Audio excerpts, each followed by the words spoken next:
There we go. Should I start saying anything or what? Look, there's a cop right there. My name is Dion, yeah. I'm from Newfoundland. I've been here for about 35 years now. I'm 55. I left home when I was 14.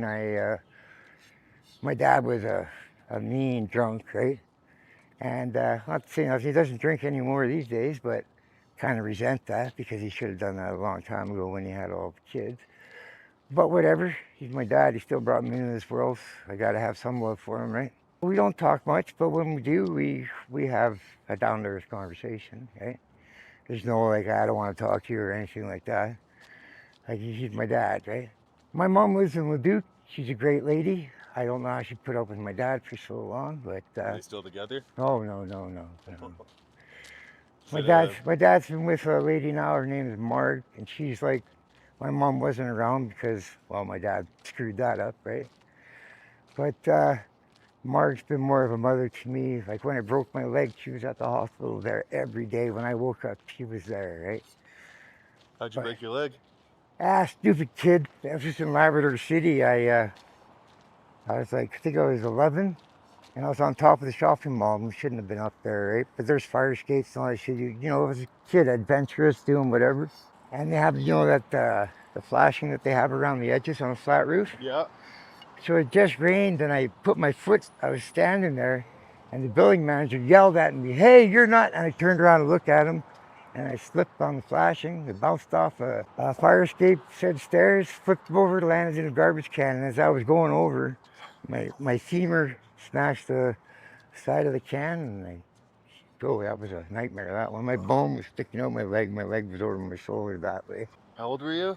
11. So the hardest bone to break in your body, leave it to Dion, he can do it, right? So my story actually is, I've been on the street now for about 10 years, almost 11. I was going out with this girl, and she got pregnant, and we split up for a while, and then we got back together. We were apart for maybe 6 years. And I met my son when he was 7, right? Because I split through the pregnancy. That was really an asshole move of my own, but I run away from things, right? And I don't anymore, but, we got back together, and we didn't last 2 years before she died of cancer. Yeah, she beat non-Hodgkin's lymphoma. She beat pancreatic, and then liver cancer just took her like within 19 days.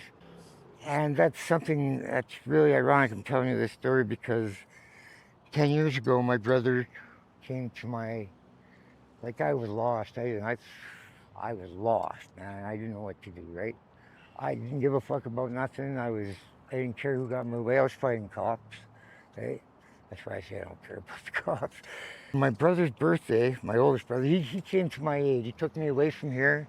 That his wife, Caroline, rest her soul, she just died on March 2nd, and she died of cancer, the same thing. And I can't be there for my brother right now. Well, he's in Costa Rica. My sister whisked him away with my sister, right? God love her too. But it's one thing I hate to say I have in common with my brother is that, right? Aside from the dates and stuff and when she died, it's just that we both have that same thing in common. And that kind of gets to me too, right? You know? Yeah. When Diane died, I just lost it. I got impaired. I couldn't drive a truck anymore. I could have gotten away with that. The cop knew what was going on with my life. There was a neighbor that called as a welfare check, right?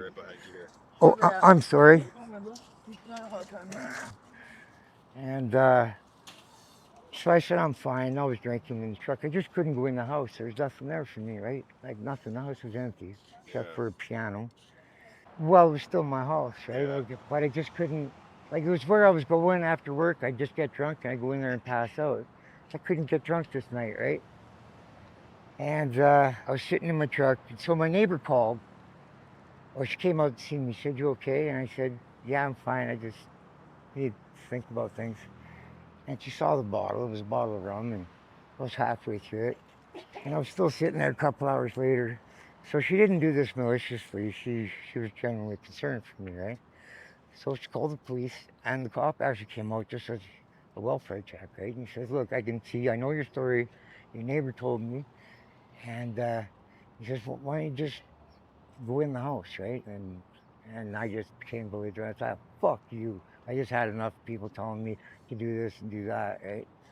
So I just kind of lost it on him, and he said, "Okay, if you want to be that way, I get it impaired out of the deal, right?"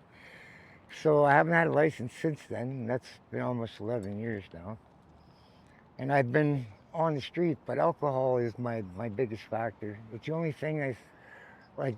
I don't really do drugs, but drinking seems to dull the edges for me. And me being from Newfoundland, drinking's part of me anyway, right?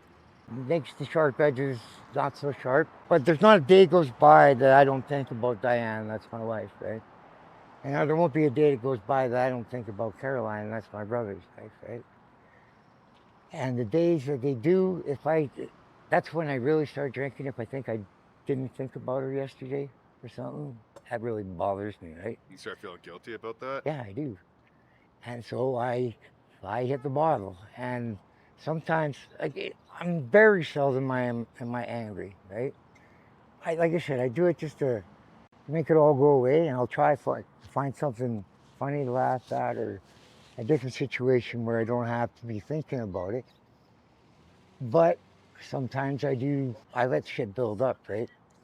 And usually the person that I take it out on does not deserve it. Yeah, so it's been about almost 11 years for me I've been out here. And 11 years now, you'd think they'd allow you to start working towards your license again, right? well, I can. Hey, don't go away. Yeah, we're just giving you guys No, some just giving you some space. space if you Okay. want to do your thing. Give me a minute, I'll catch up to Yeah, you. we'll meet you over. Yeah. We'll go over there. Okay. Okay. All right. I'll catch up to you momentarily.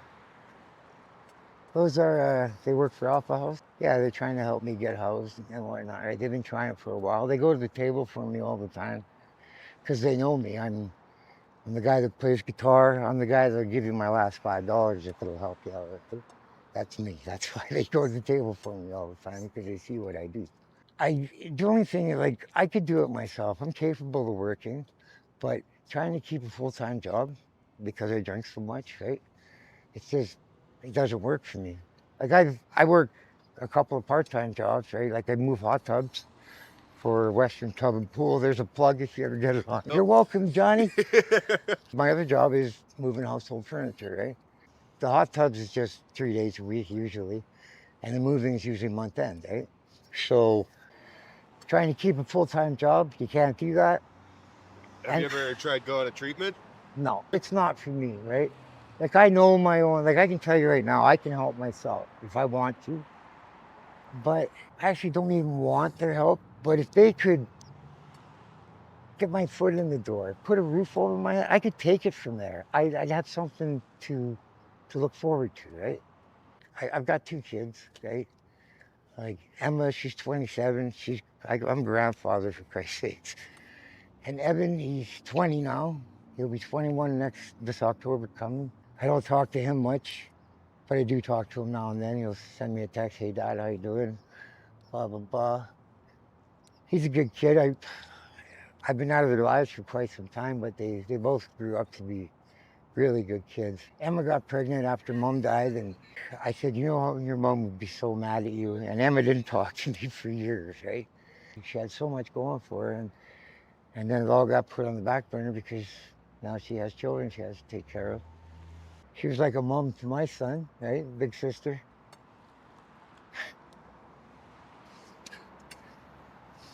This one gets me. Sorry. It's okay.